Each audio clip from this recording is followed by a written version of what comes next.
Fellas, you know Degree Cool Rush deodorant, right? Well, last year they changed the formula, and guys were mad about it. One dude even started a petition. So guess what? Degree heard us, admitted they messed up, and brought the original Cool Rush scent back exactly how it was. And it's in Walmart, Target, and other stores now for under $4. So grab some and remember why its cool, crisp, and fresh scent made it the #1 men's antiperspirant for the last decade. Degree Cool Rush is back, and it smells like victory for all of us. Don't you love it when things are both easier and more affordable? Like when the rain washes your car for you. Or like when you save up to 10% by bundling your renters and auto insurance with USAA. Bundle with USAA and start saving. Get a quote today. I think you're on mute. Workday starting to sound the same? I think you're on mute. Find something that sounds better for your career on LinkedIn. With LinkedIn Job Collections, you can browse curated collections by relevant industries and benefits, like flex PTO or hybrid workplaces, so you can find the right job for you. Get started at linkedin.com/jobs. Finding where you fit. LinkedIn knows how. From the Fifth Quarter Studio in Madison, Wisconsin, you're listening to High School Hoops with your hosts, Steve Collins and Jake Stager.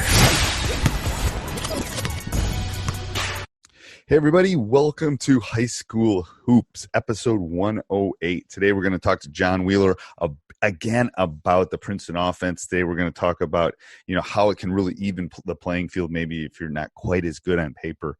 But before we do that, I'd like to give a big shout out to our true sponsors. First of all, Dr. Dish, the #1 shooting machine on the market. I love how innovative these people are. That's the reason that you hear me talking about them in every one of my podcasts. They are so innovative. They do all the little things that make a company great. Go over and check them out. Mention Coach Unplugged. They'll give you $350 off your next purchase. Also, go over and check out teachhoops.com for coaches who want to get better. You want to get in the next couple of weeks. If you're listening to this, prices have probably already gone up. We're going to be going up 15-20%. Just because of all the content and all the things. And, there's no place else on the web where you get one-on-one calls, office hours.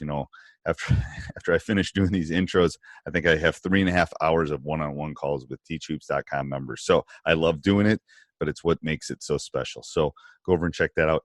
All right, let's head off to the podcast with John. We're going to talk about the Princeton offense and, like I said, how it can play even the playing field. It's not this slow down offense. It's a very fast offense. It's one of the reasons I'm diving into it as a coach. I think it's a great tool for all of you. And if you're thinking after you hear John and I talking, you're thinking if you want to go to his 3-night mastermind kind of class or master class, a couple hours each night, he's going to break down the basics of the Princeton offense for all of you. You can sign up over at teachhoopsprinceton.com. And if you're listening to this in the future and it's 2022, you can go over there. They'll always be there for a waiting list because he only does it a couple times a year. It's very hands-on. So I love that about it. So I hope you enjoy it, and let's head off to the podcast.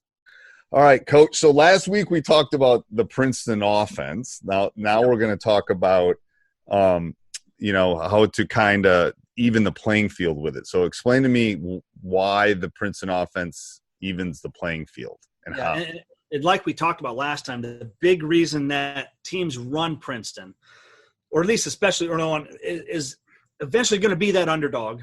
And you have, and if you're the underdog, you have to have a style and a way of playing so that you can compete in that game. And that's the very core problem that we have as coaches. How are we going to win those games that we're not supposed to win, or we don't have the players? So what the Princeton offense does is we're telling coaches that it evens the playing field for the underdog. And it does that in many ways, but the number one thing that it does is it takes the tension out of the game. And I've heard Princeton coaches say that. I've heard Pete Carrill say that in his book. I've heard Joe Scott say that. And when I was first learning it, I was like, I see that a little bit. I understand a little bit, but it wasn't until I was really coaching it as a head coach where it clicked, where what they mean by that, let's say that you're trying to enter the ball on the wing. Right. Okay. What do most kids do when you're running your offense to get open on the wing? Is first of all, first thing they do is they run straight to the 3-point line, right?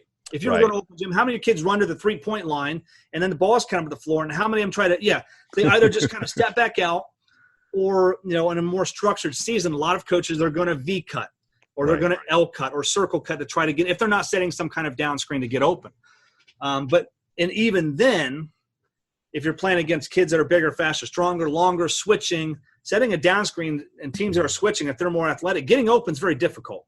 Yeah. And I simplify it by saying we don't V cut when we run Princeton. We don't V cut. Nowhere in the offense are we V cutting, L cutting to get open, because we don't want to get open. Because if that kid that on that wing, if they're faster than us and we're trying to V cut and get open they're going to win that game 8 out of 10 times. Right. The whole time our point guard's just being pressured and turned and bothered, and that's when you dribble it off the foot. That's when they pick the ball up in a bad spot. So what we tell our kids is to be open. So we don't want to get open. We want to be open. And just that statement alone takes the tension out of the game. So what we do is we start off the 3-point line and above foul line extended. And we're almost 4 or 5 feet off the 3-point line when we do that. So say that again. I'll point to it right here. Right. Yeah. If you're watching, if you're watching this on YouTube. So say that again. So show me that So we're above foul line extended. Okay. We almost send our player between 3-point line extended and foul line extended right here. Okay. We are 4 feet, sometimes 5 feet off the 3-point line. And we just want to be open, because the important thing is the player with the ball, especially if they're being pressured, is they've got to get rid of that ball. And we just want to get into it. We don't want to score. We don't need to score on that first pass. We just want to get into our offense. So if we stand out here off a 3-point line and we just zip it to them, okay, now we can breathe and now we can run our cuts and pressures off. The other good thing that takes the tension out of the game is if they are denying us if we're way off the 3-point line and they're denying us, the other good thing about that is we know that we're not open. So if you're trying to V-cut and get open, the point guard, while they're being pressured and turning and trying to create space to make a pass, they now have to say, are they open or are they not? Is that player closing out that passing lane? Can I get it there or can I get it not? And they zip that thing, or they try to pull it back and it dribbles off and they turn the basketball over. So we try to take the tension out of the game by saying, hey, don't try to get open. Don't V-cut to get open. Just be open or not be open. Because if they're not open, great. Our point guard knows, hey, you're not open. Now we can go do the next thing in the offense. Right. We'll have something ready. If we can't throw the ball to the wing, we go right into the next thing. So it takes the tension out of the game. Okay. Oh, I love that. It takes the thinking out of the game a little bit. And when your players get in trouble. Yeah, when they start thinking. Yeah, absolutely. All the time. I agree. You want them to be able to play like it's a reflex, Well, I think that's a great pressure release from someone that's had problems getting the ball in. I mean, my goodness. Don't get open, be open. Okay. What else about evening the playing field? So what that does in turn is it helps them make quicker decisions, helps lessen the turnovers. Like you said, if you take that thinking part out, hey, they're open or not open. We'll even tell our players, hey, if you're not sure, we'll tell the player with the ball, if you're not sure they're open, they're not open. Just take the decision making out. So it will lessen their turnovers. But the other big thing that it does, and it kind of goes with pressure releases, but is what we call tempo hacking. We want to hack we want to control the tempo of the game. And I call it tempo hacking because everyone hears Princeton, they think, oh, it's that Princeton, that pass and cut, that slow down offense. You can slow it down or you can speed it up. Teams have taken some of that false motion out and you can get into your scoring options quicker. Right. But the key to win games is to control the tempo. So if we have all of these pressure releases, and so this is where Princeton starts. Where from the outside looking in, you think, well, it sounds a little complicated, but Princeton uses phases and what I call phases and combos, counters and audibles, wrinkles and misdirections, all inside the offense. So if your team is taking one thing away, you can counter that and go on to the next thing. Or if your players say, hey, I don't like this look, I want to phase into this other series, you can do that. But you can control the tempo. So go through those phases again. So what's a combo? So let's say, let's talk about the core four, because that kind of blends right perfectly right in what we're talking about. there are 4 core sets in Princeton, and it's the low post series, the chin series, which is the most popular. Everyone Oh my knows God, the chin series is everywhere in high school. Absolutely. And there's so much you can do out of it. It's unbelievable. The open series or the point series. Point series everyone wants to run, but that's kind of one of the more complicated, more intricate ones. But those are the 4 series. So what we call a phase or a combo is when the players make when the decision's made from inside the offense to go from low post into chin. That means we're phasing from one series to another. Okay.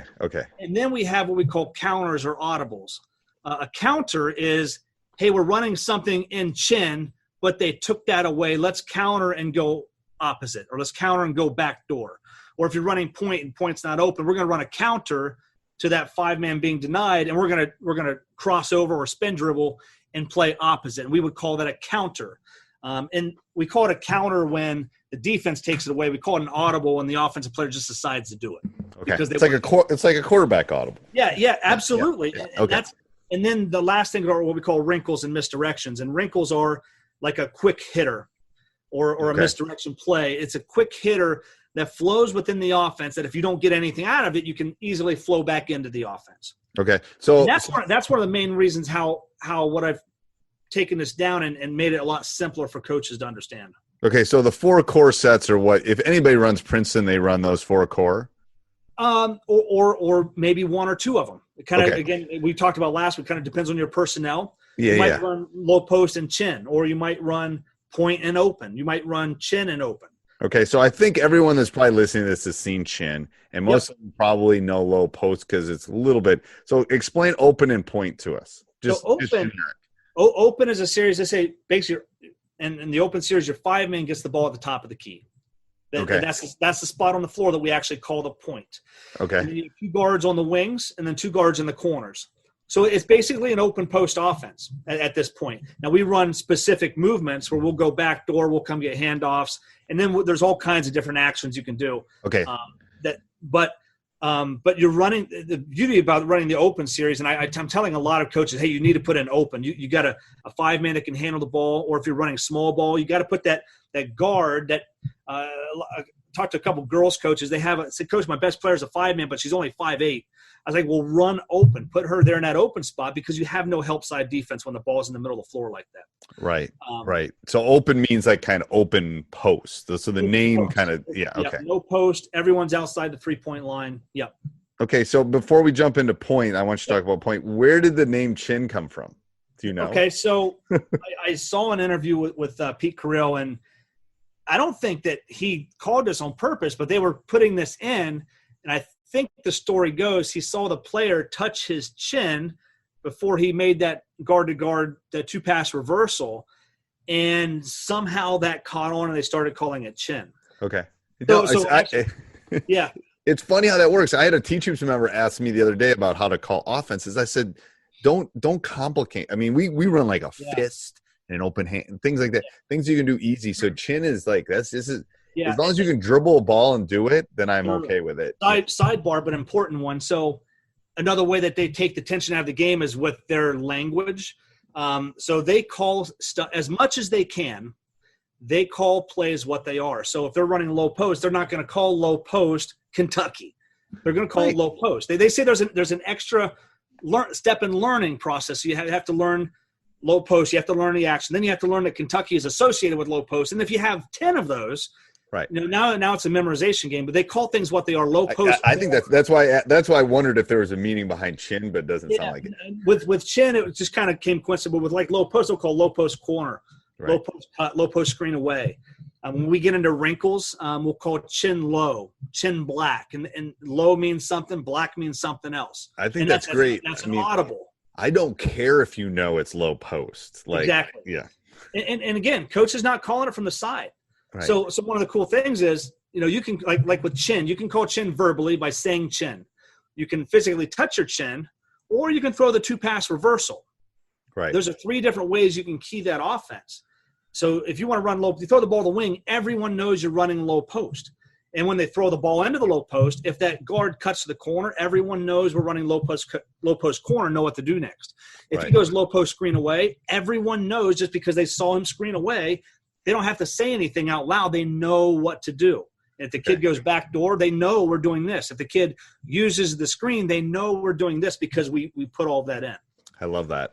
So the language it speeds up. It's another way of taking the tension out of the game. So does point have to deal with the point guard? No. So the point has to do – so everything in the offense determines on where's the ball and where's the 5-man. Okay. So it's one of their secrets. Where's the ball? Where's the 5-man will determine what they're running. So if the ball is on the wing and the 5-man's in the low post, they're running low post. And they do different actions. It's kind of hard to show on a podcast, but we can do it on the board, maybe on YouTube or something so they can see it. But when they're running point, the 5-man is at the elbow, and the player with the basketball is at the point, which is the top of the key. So that's why they call that point. Okay, that makes sense. And you can get there multiple ways. One of the most popular ways, coaches will see this, and you can look this up, but they'll wave the guard through, and then the point guard's going to make some moves, and the 5-man's going to circle up, and that guard's going to do a little rub cut with the 5-man defender, and the point guard's going to cross them over and get to the point when they throw the 5-man the ball, and then they have point screen away, point over the top, point down the middle, a whole load of stuff that they can do at that point. I love that. I love that it takes – it's like if they overthink, it's too much. I love that. I love that a lot of the thinking has been taken out and that they can just react to the specific things. All right, so tell the coaches how they can learn more about this, Coach, because I'm excited. I didn't tell you last week, but I'm going to sign off both my assistant coaches. They're going to awesome. Yeah, so next week or not next week, but here in and depending on when you're listening to this podcast, if you go to teachhoopsprinceton.com, because your audience knows Teach Hoops, so we said teachhoopsprinceton.com. That's hoops with an S. We're doing a free 3-day, what we're calling it a mastermind. It's going to be live so that we can kind of answer questions as well from everyone watching. But we're going to do a 3-day event. I'm going to teach as much Princeton as I can in 5 or 6 hours over a 3-day period. And if you go to teachhoopsprinceton.com, you just have to register for that. There'll either be a wait list because if you're watching this and we might not have it planned. If you're watching this maybe a year from now, there might say wait list, or you might just be able to register, put your name and email in, and we will send you an email when we're doing this event. We're doing the next one here in about a month. Yeah, I love that. If you're watching this at any other point in time, we do these sporadically. I think I've only done about 3 of them this year, and we might only do 1 or 2 a year. So yeah, I love what I love, Coach, is that you're not doing like 12 minutes of the. This is if you sign up for this, trust me, this is gonna be like you're gonna learn if this is the right road for you. I'm telling you. If you're gonna be an underdog, if you look at your schedule and say, listen, hey, it doesn't matter if you're rebuilding or really if you're gonna be the favorite in most of those games. Eventually, if you're trying to win your league, you might say, okay, we can beat 5 of these teams, but those top 2 teams we're going to have a hard time beating. And if they run a ball screen offense and you run a ball screen offense, whoever's got the better players is going to win. Right. But if you're new at it or if you want to take it to another level, it's a really good training. You can ask questions. We'll try to answer as many questions as we can. Like I said, it does take a lot to learn the Princeton offense, but we've simplified it enough to where I can really get you a good understanding in 3 days, 5-6 hours of training. Perfect. Thanks, Coach. Hey, everybody. I hope you're enjoying this. If you are, maybe go over and check out Coach Collins' other podcasts, Teacher's Side Gig and High School Hoops. Subscribe, leave a 5-star review, maybe. And then also you can go over and check out teachhoops.com for coaches who want to get better. All right. Have a great day. This podcast is part of the Sports Social Podcast Network.